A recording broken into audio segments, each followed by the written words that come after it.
You need to get that out your head. You can be deployed at any time. Gang, gang. Before in this bitch. Gang. Chill out, chill out. Nigga know what the fuck going on. Talking shit, nigga, pull up. You a shooter, nigga, pull up. Want smoke, nigga, pull up. Off the ground like a push up. I went and got the cut push-ups. What up, YouTube? This is BGTV coming to you with a little something, and I got 10 things you need to know before you join the Army. Number 1, if you are not willing to be part of a team, don't join the Army. Like, I want to say like 95% of what you learn in basic training is team aspects. You know, integrity, honesty, pulling your weight in the team, being diligent in your studies so you can actually do what you're supposed to do in the team. That's a big part of the Army. You got to know what you're doing. You got to be willing to be part of a team before you can ever be a leader. So that's number 1. If being dirty, and being sweaty, and being going a while without taking a shower, if being in nature bothers you, if camping bothers you, if rolling around in dirt, digging holes and all that, if that bothers you, you don't need to join the Army, because that's all what basic training is. And depending on the unit you go in, depending on your job, you're gonna be outside a lot. It is what it is. Like, even if you're a nurse, you're gonna have exercises where y'all going outside and y'all are executing the exercises in warlike situations and warlike simulations. So you must know how to execute your job, your duties in the field. So if you can't be in the field, if that's too much of a problem for you, if you got allergies to getting bit by bugs or anything like that, maybe you don't need to join the Army. Might not be for you. 3, make sure you study your enlisted and your officer ranks. Make sure you study your ranks, because that'll make basic training that just make basic training so much easier. Because if you don't know the ranks, then you can be disrespecting somebody when you're not trying to disrespect somebody. You may not be at parade rest, you may not be saluting, and that gets you messed up in basic training and in the Army lifestyle, I want to say. That gets you messed up. So make sure you know your enlisted and officer ranks. Ain't nothing wrong with learning them in basic training, but you have a leg up on everything if you know your officer and you know your enlisted ranks. Because you don't want to be that guy when your lieutenant or when your captain come on the what's that thing called?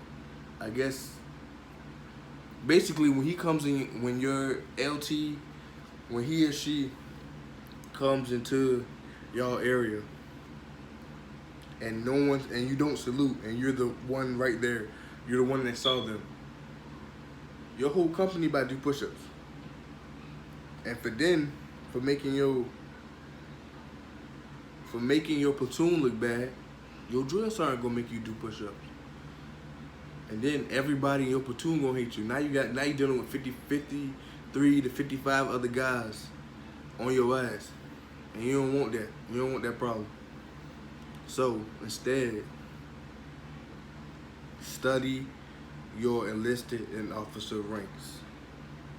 4, go on YouTube and actively search and study and learn how to make your bed. That will alleviate a lot of problems. If you already know how to make your bed the military way, that makes basic training so much easier. Bruh. That makes basic training so much easier. It makes AIT easier. That's where, if you don't know, that's where you learn how to do your job. AIT. It makes your basic training experience much easier because you already know how to do it, and you can also just help your battle buddies out, help your fellow soldiers out so so y'all can be on one page, so you can help everybody, and you don't want to be that weak link. Make sure you're not the weak link in the group. You don't want to be that guy, because that guy get picked on the whole time. That's just Army culture. You don't want to be the weak link. Make sure you're not the weak link. 5, plan out your intentions. So if you know that you are an Army lifer, then you need to have goals that correlate and coincide with being an Army lifer. So you need to be making your promotion points. You need to be trying to fast track. You need to be doing your training. You need to be getting your college credits. You need to be working on your fitness, getting your PT score up. You need to be doing everything you need to do to make sure that you are in a good shape for doing your 20 years. Even if you're doing, say you're doing one contract and it's to get some skills and get out of the Army, but then you need to be getting your certifications. You need to be saving your money. You need to be getting your certifications. You need to be building your resume. You need to know what job you want to actually go for when you get out, or what school or whatever your plan is after your first contract. You need to know all of that. You need to plan. Planning is important when it comes to any career, but definitely when it comes to military career. You need to know what your future entails. You need to have that already ready. You know, if you are, say you only doing one contract, but you're in IT, I was in IT, you need to get your certifications. Say, or another example, say you want to stay for a couple of contracts and you drive trucks. You probably need to get your CDLs, you know, or whatever other licenses that you need to get. Work on that, especially when you know you're getting out, because you don't want to be that guy scrambling when you're about to get out to find a job, or when you have a job, or when you get out, you don't have a job. So you need to make sure that you have all that taken care of. Okay, next, just because your job isn't infantry doesn't mean you won't go to war or be deployed. Like, my job was a 25 uniform, so it was like IT/radio retrains and stuff like that, antennas. So where I worked in a medical brigade, and at the brigade, we hardly did any infantry exercises. We barely went to the range. We barely did any of that, like, essential soldier stuff. But at the end of the day, that's not gonna stop us from being deployed. Matter of fact, right when I got out, my unit was deploying. So no matter what your MOS is, no matter what your job is, you can be deployed and you can go to war. Just get that out of your head. Don't be thinking because, oh, I'm a graphic designer, I'm not gonna get deployed. Don't think, oh, I'm a laundry specialist, I'm not gonna get deployed. I don't know. I drive trucks, I'm not gonna get deployed. Even though that's, if you do that job, you probably will get deployed. But I'm just throwing it out there, like, it's a possibility. And for some MOSs, matter of fact, I take that back. For some units, it's almost a necessity. It's almost a definite that you are going to be deployed, because it's just one of those units that are always deploying. So you need to get that out your head. You can be deployed at any time, any job, any rank. That's just the realness of it. Next, don't make it complicated. The Army is simple.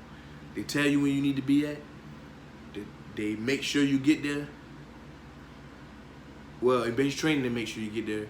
AIT, they make sure you get there. But when you get to your duty station, you probably gonna have your own car. You're gonna have to get there on your own. But at the beginning, they make sure how you get there. You don't have to pick what you're wearing. You have everything laid out for you. All you gotta do is come and do your job. Come and handle your business. That's all you gotta do. It's very, very simple. Some people complicate it. You know, it's very simple. Just go and do your job.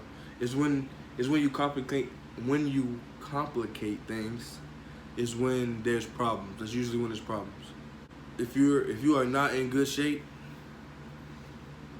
start working out now. Like if you barely passed your diagnostic test, like, and you barely got into enlist, start working out, because basic training would be easier. Like when I went to basic training, before I got in, I was in real bad shape when I first enlisted. But they had a program to the delayed entry program, and my shape was better. I got in better shape, but I still struggled in basic training. So if I was already working out, right when I knew I was gonna join the Army, then I would have been on a better, how can I say this? I would have had an easier time in basic training when it comes to PT. I would have had better scores come right off. I ended up being okay in it, but it's because that I got better through basic training. Embrace this up. Those 3 words are probably going to be said all the time when you're in basic training and AIT or just regular Army, active duty Army. Embrace this up. It means, I know this sucks in the moment, but you have to get through that shit. Like, just get through it, because bitching about it isn't going to do anything about it. You know, crying about it, whining about it, that's not going to change that you have to get this task done, and you have to get it done in a timely manner. So, embrace this up, and just say to yourself, I don't feel like, I really don't want to do this, but I'm going to do it anyway. Just get through it, and you'll be all right. Just get through it. Simple.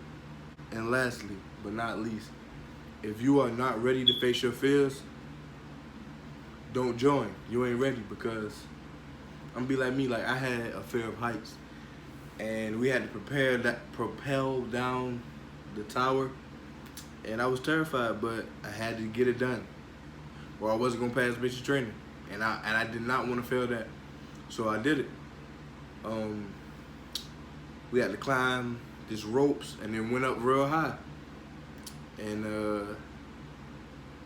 I was scared of it. Had to do it. You know what I'm saying? You gotta get over your fears. You gotta conquer your fears, or you're not gonna make it. You gotta get it done.